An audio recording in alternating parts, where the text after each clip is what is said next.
وزیر اعلی خیبر پښتونخوا په بنو کې چې کوم امن مارچ یا امن جلسه وه هغې ته هغې خطاب وکړو. تر څو زه وزیر اعلی یم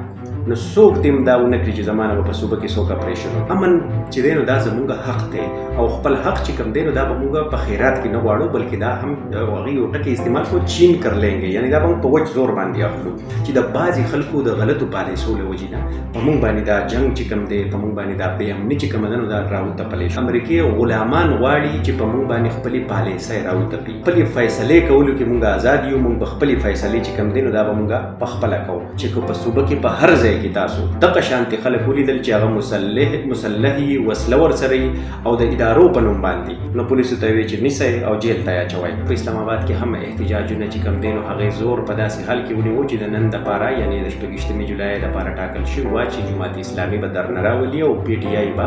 احتجاج کوي. خو بیا پی ټي آی د طرف نه دا یو وضاحتي بیان راغی، خپل احتجاج چې دی هغه د ګل ورځې ته مؤخر کوو. د جماعت اسلامي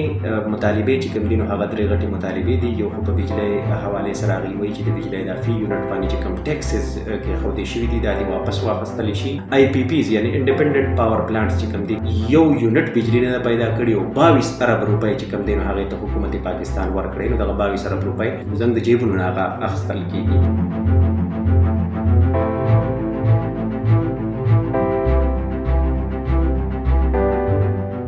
جی ګرانو کتونکو لرو برکې راته وایو هرکلی نن به خبره کوو د وزیر اعلی خیبر پښتونخوا په بنو کې چې کوم امن مارچ یا امن جلسه وه هغې ته هغې خطاب وکړو. څنګه چې تېره ورځ موږ تاسو له خبر درکړی و چې په اپیکس کمیټۍ کې د بنو د درنې چې کومه وه د هغې ټول مطالبات ومنلی شول. نو همدغه شانتې خبره چې کوم دی نو هغه نن وزیر اعلی خیبر پښتونخوا چې کله هلته لاړو نو هغې دغه خبره وکړه چې د بنو د خلکو یا د بنو د ولس چې کومې مطالبات یا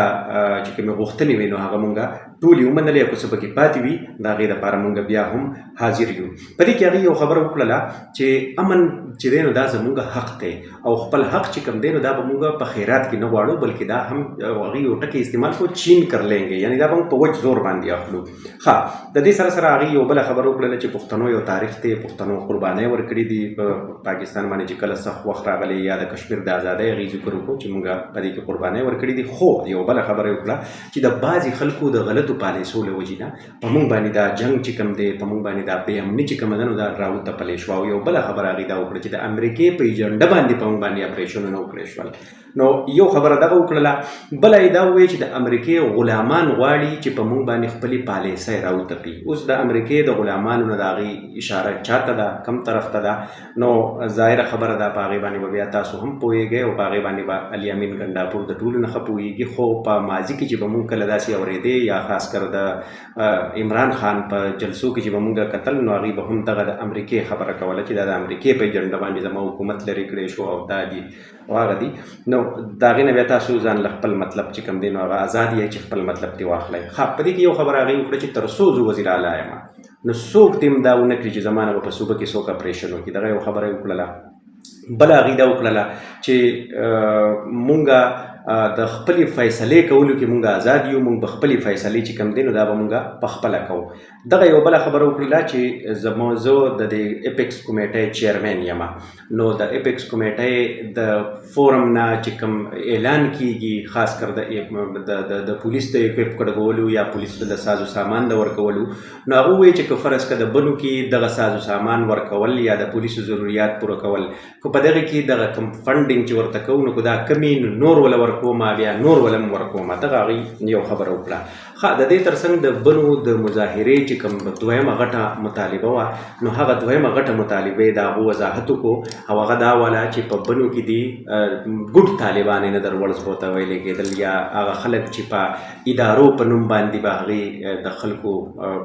بتې به یې هم اغستې، ټارګېټ کلینګ به یې هم کول، وسله به یې هم ګرځوله. خو ښووله به یې داسې چې ګنې مونږ ته خو څوک څه نشي ویلی. په بنو کې د هغې ښکاره جاره دفترونه ولو او ښه غټ غټ ګاډي به ورسره ول، ښه غټه اسلحه به ورسره وه، نه پکې چا د لایسنس تپوس کولی شو. نو وزیر اعلی نن بیا ووایي چې زه د دې فور سټیج نه د خیبر پښتونخوا پولیسو ته وایم چې که په صوبه کې په هر ځای کې تاسو دغه شانتې خلک ولیدل چې هغه مسلح وي، وسله ورسره وي او د ادارو په نوم باندې هغې دغه کوي یعنې ګرځي را ګرځي یا خپل اکټیویټیز کوي نو پولیسو ته وایي چې نیسئ او جیل ته یې اچوئ. نور به هغه وایي چې لکه نور ذمهواري بیا زما ده ځکه چې زه د صوبې وزیر اعلی یم. ښه په دې کې هغې دغه ووایي چې یاره زما سره تاسو واده وکړئ، خلکو ته ووایي چې د امن دپاره به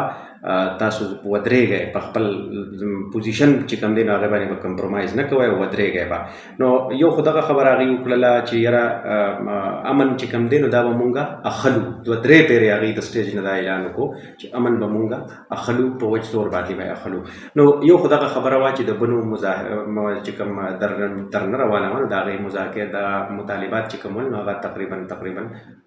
ویلی شو مونږ دا چې هغه ومنلی شول. په دې کې اوس یو بل خبر مونږ تاسو له درکو د اسلام آباد حوالې سره. په اسلام آباد کې هم احتجاجونه چې کوم دی نو هغې زور په داسې حال کې ونیو چې د نن دپاره یعنې د 26 جولای دپاره ټاکل شوي وه چې جماعت اسلامي به درنه راولي او پی ټي آی به احتجاج کوي. خو بیا په دې مازدیګر ټیم کې د پی ټي آی د طرف نه دا یو وضاحتي بیان راغی. د پی ټي آی د اسلام آباد چې کوم مشر دی عامر مغل نو هغې دا ووایي چې چونکې د اسلام آباد های کورټ په دې کې فیصله پرته ده او د اسلام آباد های کورټ حکم دی نو مونږ د هغې حکم په خاطر باندې یا مونږ چونکې د عدالتونو احترام کوو نو د هغې د وجې نه مونږ خپل احتجاج چې دی هغه د ګل ورځې ته مؤخر کوو. خو په دې کې بیا چې کوم ریپورټران دي نو هغې وایي چې په کوم ځای کې د پی ټي آی خلک راجمع کېدو نو هغه په هغه شمېره کې نه و راجمع شوی، په کومه شمېره کې چې پی ټي آی والا ایکسپیکټ کوله نو د دغې وجې نه هم کیدی شي. او بل طرف ته د جماعت اسلامي درنه چې کومه ده نو هغه هم را روانه وه نو د دغې وجې نه هم کیدی شي چې هغوی دغه خپل احتجاج چې دی دا پوسټپون کړي یا مؤخر کړي او وایي چې دا به اوس د ګل په ورځ باندې کېږي. خو بیا هم د پی ټي آی په خپل منځ کې داسې ناڅاپه وشو چې په خپل منځ کې کوارډینیشن نه و. لکه د پی ټي آی سره چې کوم نور جماعتونه دي په الاینس کې سني اتحاد د پاکستان چې کوم د دوی یو خپل دغه جوړ کړی الاینس جوړ کړی دی تحفظ عین پاکستان نو د هغې لاندې چې کوم نور جماعتونه ورسره ول نو هغې ځان د پریس کلب مخې ته رسولی او هغې هغه خپله احتجاجي مظاهره د هغې یعنې دا خیال و چې هغه مظاهره به کوو او خلک به راغونډېږي. خو په خپل منځ کې دونه کوارډینیشن نه و چې بیا یې هغې ته هم په ټایم باندې ویلي وي چې مونږ خو ګنې احتجاج چې دی هغه مؤخر کړو. خو به هر حال دغه هر څه چې کوم وشولو نو زمونږ په خپله د دغه بیټ ریپورټرانو سره د یو کس نیم سره خبرې وشوې نو هغې وایي چې داسې ښکارېده بظاهره چې ګنې خلک نه و راغلی نو دوی دغه احتجاج چې کوم دی نو هغه مؤخر کړو. بل طرف ته د جماعت اسلامي درنه په 3 غټو نکاتو باندې مطالباتو باندې دغه درنه چې کوم دی نو هغه په اسلام آباد کې جاري ده راوستل کېږي. یو طرف ته اسلام آباد بالکل په کنټینرو باندې تړلی دی، خاص کر ریډ زون چې کوم دی نو هغې ته تلونکي چې کومې 4 غټې لارې دي په کوم باندې چې دغه ریلي کولی شي چې لاړه شي نو هغه خو مکمل بند کړي دي، سیل شوي دي هغه لارې. د جماعت اسلامي مطالبې چې کوم دي نو هغه 3 غټې مطالبې دي. یو خو په بجلۍ حوالې سره هغې وایي چې د بجلۍ دا فی یونټ باندې چې کوم ټیکسز کېښودې شوي دي دا دې واپس واخیستلی شي، بجلي دې ارزانه کړی شي. دویم آی پی پیز یعنې انډیپنډنټ پاور پلانټس چې کوم دي کوم چې لګول شوي دي کوم چې په موجوده ټیم کې د پاکستان د توانایۍ د سیکټر د ټولو نه غټ سکیم دی یا سکینډل دی او یا وایټ ایلیفنټ چې ورته وایي کوم چې ډېره غټه په اربونو روپۍ زموږ نه هر کال راکاږي بلکې د میاشتې په سره هم زموږ نه راکاږي. ولاړ پلانټونه دي، معاهدې داسې غلطې شوي دي د حکومت پاکستان سره چې په هغې په اربونو روپۍ هغې په ولاړ پلانټ اخلي. لکه د کوټ ادو پاور پلانټ مونږ تېر پروګرام کې ذکر کړی و چې هغې تېر کال 1 یونټ بجلي نه پیدا کړي او 22 ارب روپۍ چې کوم دی نو هغې ته حکومت پاکستان ورکړی. نو دغه 22 ارب روپۍ هم زمونږ او ستاسو نه د بیلونو او زموږ د جیبونو نه هغه اخیستل کېږي. د جماعت اسلامي دویم دغه دی چې د آی پی پیز نه دي زموږ قوم چې دی دا دې خلاص کړي شي په هره طریقې حکومت دې دغه معاهدې چې دي دا دې ختمې کړي. او درېیمه چې کوم دی نو هغې وایي چې په خوراکي څیزونو باندې کوم ګراني راغلي ده د خوراکي څیزونو باندې کوم ټیکسونه لګولي شوي دي نو دغه دې هم واپس واخیستلی شي. دا یو بېله خبره ده چې آیا د حکومت پاکستان سره د دې 3 واړو مطالباتو د منلو سپیس شته یا ګنجایش شته او که نه دغه به یو بېله خبره وي. خو په ظاهره داسې ښکاري چې د حکومت موډ چې کوم دی یا د هغه هم د پولیسو د کاروایۍ نه موږ ته پته لګي چې د جماعت اسلامي مرکزي ترجمان قیصر شریف وایي چې زموږ د پنجاب نه راتلونکي چې کومې قافلې وې نو تقریبا 900 پورې زموږ کارکنان چې کوم دی نو هغه په هغه لاره باندې ونیولې شول او بیا وروسته موږ وکتل چې په فوټیجز د هغې رالل چې په اسلام آباد کې په جماعت اسلامي په کارکنانو باندې کریک ډاون وشو او هغه ونیولې شول. نو داسې په ظاهره ښکاري چې حکومت نه غواړي چې د جماعت اسلامي درنه چې کوم دی تر د اسلام آباد پورې راورسي. نو بیا یو ځل راورسېده نو بیا به د مذاکراتو ته خبره به خامخا ځي. خو به هر حال اوس دا به وخت ثابتوي چې آیا د حکومت سره دا منډیټ په خپله شته یا د حکومت سره دغه اختیار شته چې دغه درې وړه فیصلې یا د درې وړه مطالبې چې دا ومني دا به په ورځ نیمه کې ثابتېږي پته به یې لګي